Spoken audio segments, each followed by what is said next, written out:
Assalamualaikum warahmatullahi wabarakatuh.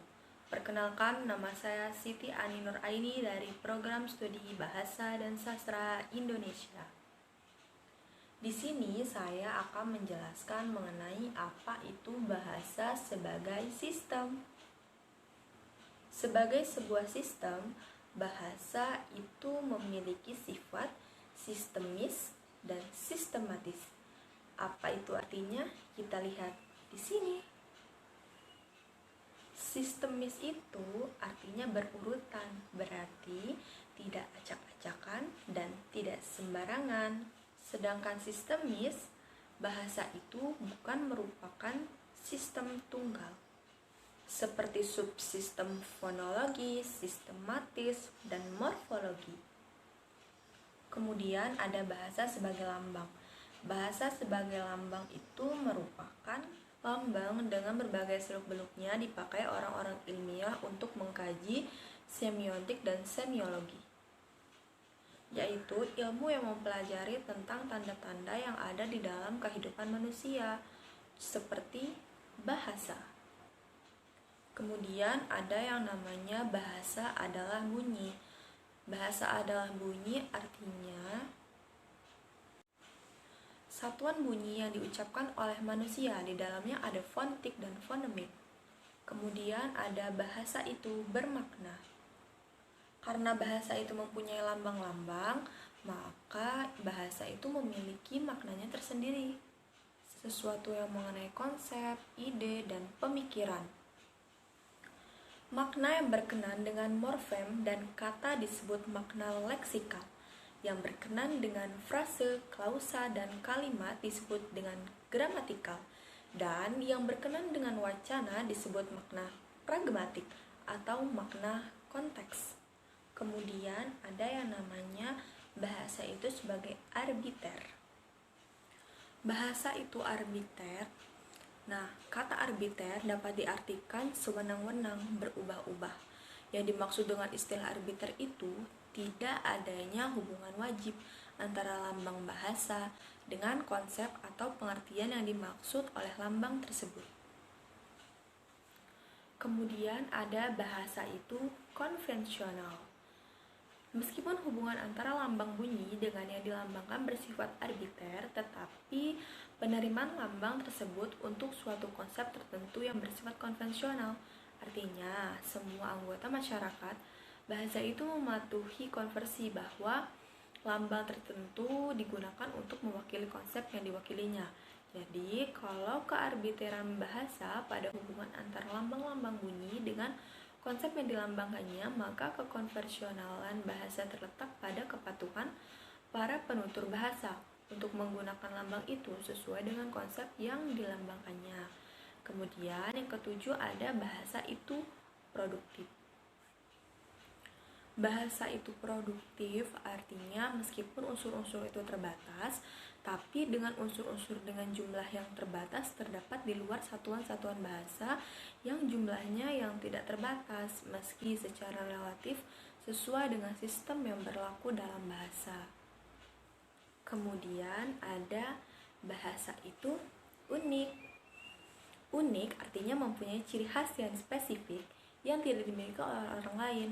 Lalu, kalau bahasa dikatakan bersifat unik, artinya setiap bahasa mempunyai ciri khas sendiri-sendiri yang tidak dimiliki oleh bahasa lainnya. Ciri khas ini bisa menyangkut sistem bunyi, sistem pembentukan kata, sistem pembentukan kalimat, atau sistem lainnya. Salah satu keunikan bahasa Indonesia adalah bahwa tekanan kata tidak bersifat morfemis, melainkan sintaksis. Maksudnya, kalau pada kalimat tertentu di dalam kalimat kita berikan tekanan, maka makna itu tetap. Yang berubah adalah makna keseluruhan kalimat. Kemudian ada bahasa itu universal. Apa itu bahasa universal? Bahasa universal itu bahasa yang dimiliki oleh bahasa-bahasa yang berada dalam satu rumpun atau subrumpun, atau juga dimiliki oleh sebagian ciri setengah universal. Kalau dimiliki oleh semua bahasa yang ada di dunia, ini baru bisa disebut universal. Kemudian ada bahasa itu dinamis. Bahasa adalah satu-satunya milik manusia yang tidak pernah lepas dari segala kegiatan dan gerak manusia sepanjang keberadaan manusia itu. Sebagian makhluk yang berbudaya dan bermasyarakat, tak ada kegiatan manusia yang tidak disertai oleh bahasa. Malah dalam bermimpi, manusia menggunakan bahasa, sedangkan dalam kehidupannya dalam manusia, kegiatan manusia tidak tetap, tidak berubah. Maka bahasa itu menjadi ikut berubah, menjadi tidak tetap, menjadi tidak statis. Karena itulah bahasa disebut dinamis. Kemudian ada bahasa itu bervariasi. Setiap bahasa yang digunakan oleh sekelompok orang yang termasuk dalam suatu masyarakat bahasa, yang termasuk dalam masyarakat bahasa adalah mereka merasa menggunakan bahasa yang sama. Jadi, kalau disebut masyarakat bahasa Indonesia adalah semua orang yang merasa memiliki dan menggunakan bahasa Indonesia. Anggota masyarakat suatu bahasa biasanya terdiri dari berbagai orang dengan berbagai status sosial dan berbagai latar belakang budaya yang tidak sama.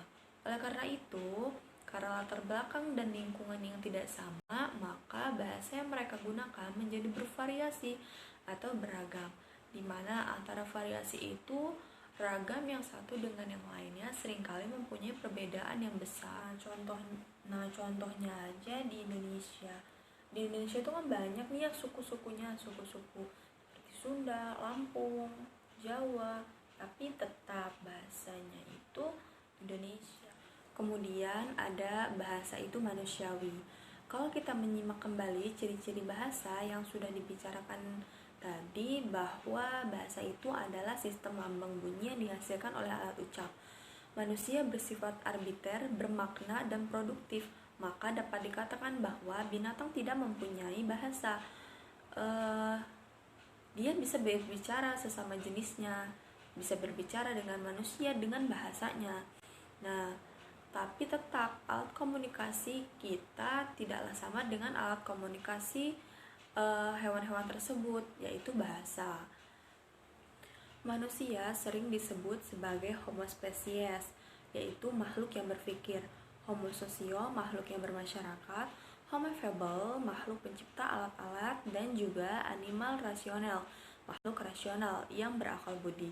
Maka dengan segala macam kelebihannya, itu jelas manusia dapat memikirkan apa saja yang lalu, yang kini, dan yang akan datang, serta menyampaikan kepada orang lain melalui alat komunikasi, yaitu bahasa. Oleh karena itu, bisa disimpulkan bahwa alat komunikasi manusia yang namanya bahasa adalah bersifat manusiawi, dalam arti hanya milik manusia dan hanya dapat digunakan oleh manusia.